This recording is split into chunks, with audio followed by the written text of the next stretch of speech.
18-year-old Mandy Stavik had come home from college for Thanksgiving break. Acme, Washington was her hometown, and she'd always felt safe there. It was on Black Friday that Mandy decided to head out on her own to work off some of the previous day's feasting with a jog. She took the family's German Shepherd, Kira, with her for the run. Hours later, Kira returned home by herself. Mandy had gone missing. What followed was one of the most intense, decades-long cold cases Acme had ever known. Hello, wonderful people. I'm Scott Leffler for WonderBot, and here is 28-year-old murder case solved thanks to coworker's Coke can. Before we begin, make sure to smash that like button, subscribe to our channel, and click the notification bell for more amazing videos.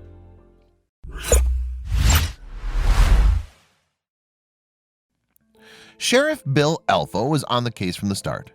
They found Mandy's body a few days later, and all signs pointed to homicide and sexual assault.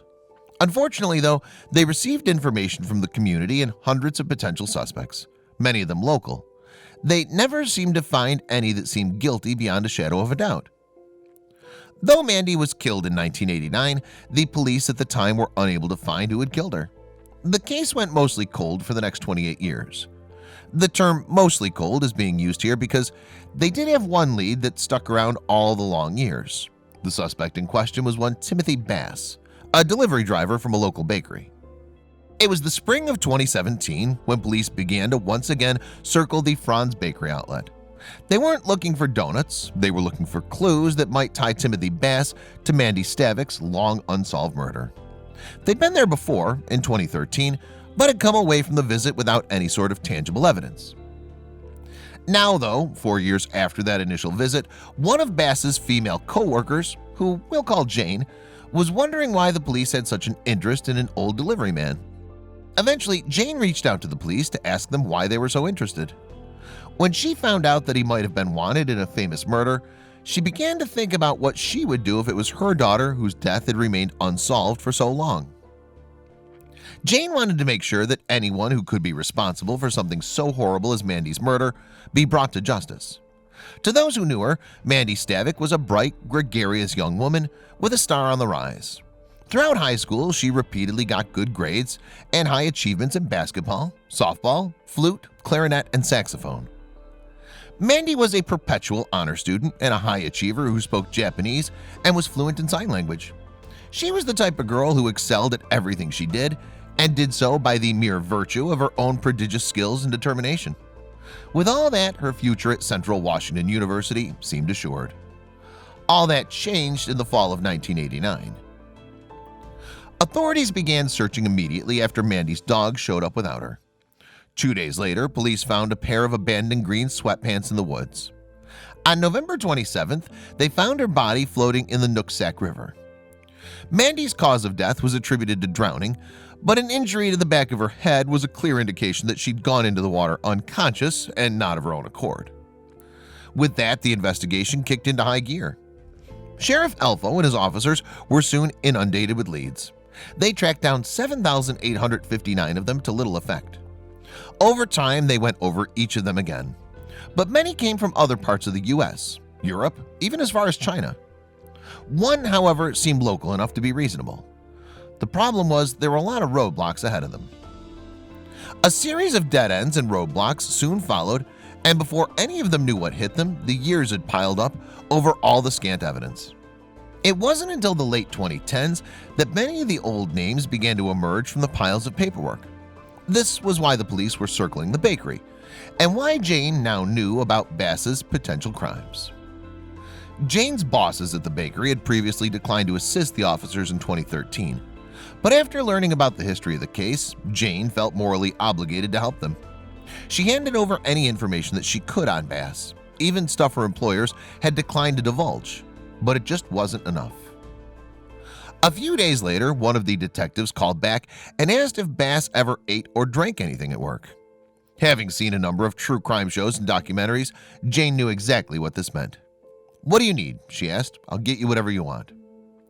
In August of that year, she saw her chance to make a difference.